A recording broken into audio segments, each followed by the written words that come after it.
Visual দেখাই দর্শকদের। আপনি এই মুহূর্তে যদি আজ তাক বাংলা দেখেন তাহলে নিশ্চয়ই বুঝতে পারবেন। এই যে এই ছবিটাতে খালেদা জিয়ার সঙ্গে বৈঠক করছেন, তিনি বৈঠক করছেন পাক রাষ্ট্রদূতের সঙ্গে। খালেদা জিয়া, বেগম খালেদা জিয়া, তিনি স্পষ্টতই একটা ভিডিও আমাদের কাছে এসেছে যে তিনি পাক রাষ্ট্রদূতদের সঙ্গে তিনি বৈঠক করছেন। সুতরাং বোঝা যাচ্ছে যে তিনি এবার ক্ষমতার অলিন্দে আসতে চলেছেন একেবারে।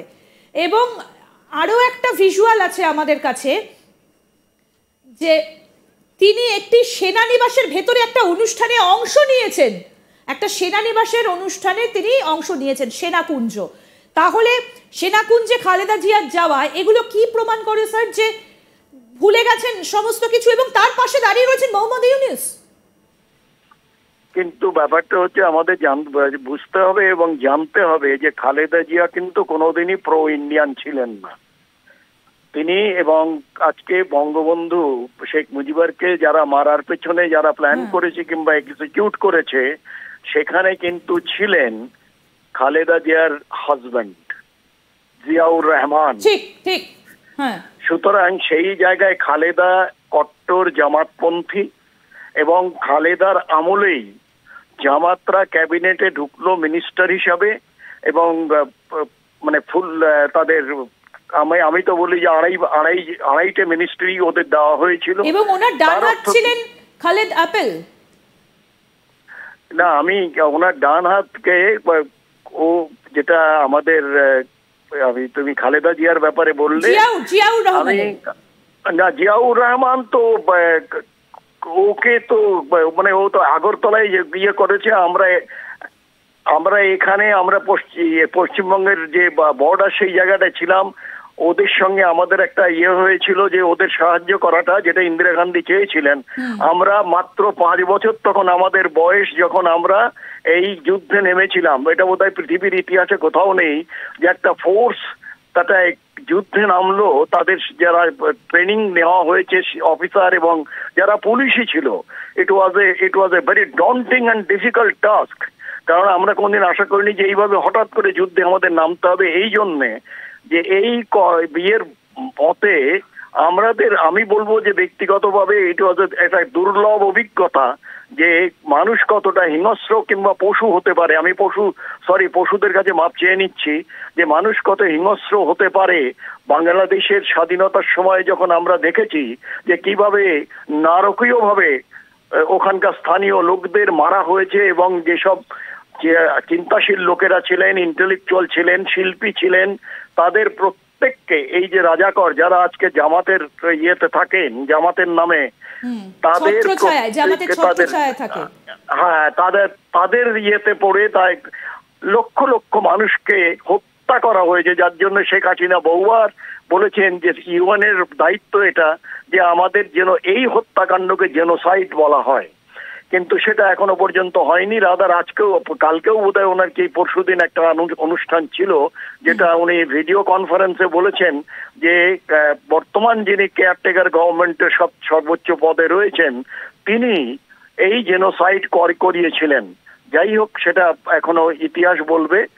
প্রশ্ন হচ্ছে যে তাহলে ভারতবর্ষের সামনে কি খোলা রয়েছে? ঠিক সেই ছবিটা আমাদের কাছে আছে, সেই ভিডিওটা আমাদের কাছে আছে যে খালেদা জিয়া তিনি চলে গিয়েছেন একেবারে সেনানিবাসের ভেতরে এবং তিনি সেখানে গিয়ে একটা কাজকর্ম কিছু একটা করছেন, কিছু একটা হচ্ছে সেখানে। সেই ভিডিওটা আমাদের কাছে আছে, আমরা অবশ্যই দর্শকদেরকে দেখাবো স্যার। এই মুহূর্তে সেই ভিডিওটা আমরা দেখাচ্ছি আপনাদের।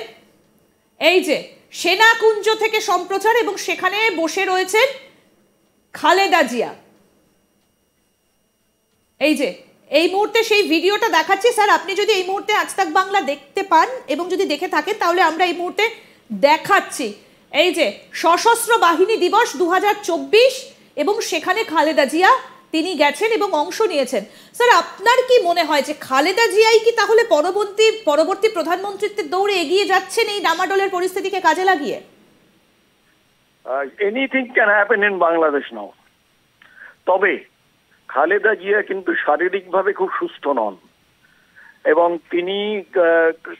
তিনি ওয়েট করছেন যে আরো যে মামলাগুলো তার ছেলের বিরুদ্ধে এখনো পর্যন্ত নিষ্কৃতি দেয়নি, সেই জন্য বিদেশ থেকে ফিরতে পাচ্ছেন না উনি বাংলাদেশে।